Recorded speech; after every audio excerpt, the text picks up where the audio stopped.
नमस्ते। आज चाहिँ म तपाईहरुलाई सिन्की बनाउने प्रोसेस भन्न लागिरहेको छु।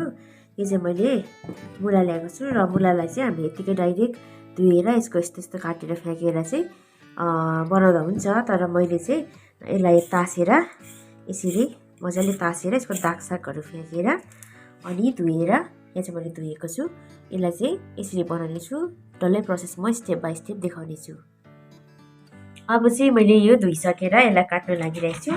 यसलाई चाहिँ अब हामीले चाहिँ रुमतिर बनाउँदाखेरि चाहिँ ओक्लीहरु हुँदैन कुट्नुको लागि, त्यही भएर चाहिँ हामीले काटेर बनाउँछौं। यसलाई चाहिँ काटेर यसरी पिस पिस बनायो अनि राखेर चाहिँ यसलाई चाहिँ अब गुन्द्रुकलाई चाहिँ अलिकति चकचक बट्टामा लाएर चाहिँ कुटेर चाहिँ हामीले चाहिँ 20-22 दिनसम्म चाहिँ घाममा राख्नुपर्छ। त्यसको बादमा चाहिँ गुन्द्रुकलाई जस्तो निकालेर चाहिँ सुकाउनु पर्छ। यो मुला चाहिँ मैले 1 दिन सुकाएको छु काटिसकेर र यसलाई चाहिँ अब यहाँ बट्टामा लाएर गुन्द्रुक जस्तै म यहाँ यसलाई यस्तो गर्ने छु। हेर्नुस्,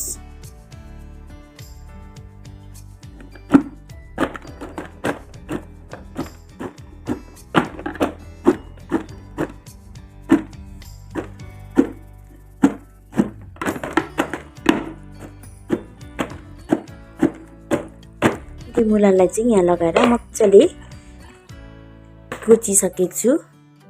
मैले मुलालाई चाहिँ यहाँ बट्टामा लगाएर मजाले यसरी खाँदेको छु र अब यसलाई म 20-22 दिनको लागि चाहिँ यसलाई कभर गरेर घाममा राख्ने छु। त्यसको बाद चाहिँ यो सिन्की हुनेछ। तपाईहरुलाई म रिजल्ट देखाउने छु।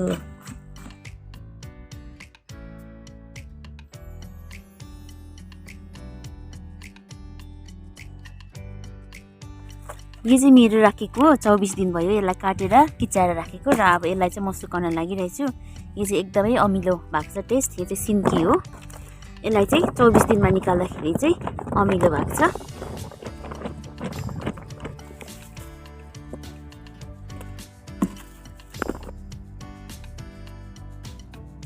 अहिले मेरो सिन्की बनिसकेको छ र मैले घाममा ड्राई गरेर कन्टेनरमा यसरी राखेको छु। अब यसलाई हामीले बादमा युज गर्न सक्छौं। थाकेको बेलामा आएर मजाले सुप बनाएर खान सक्छौं।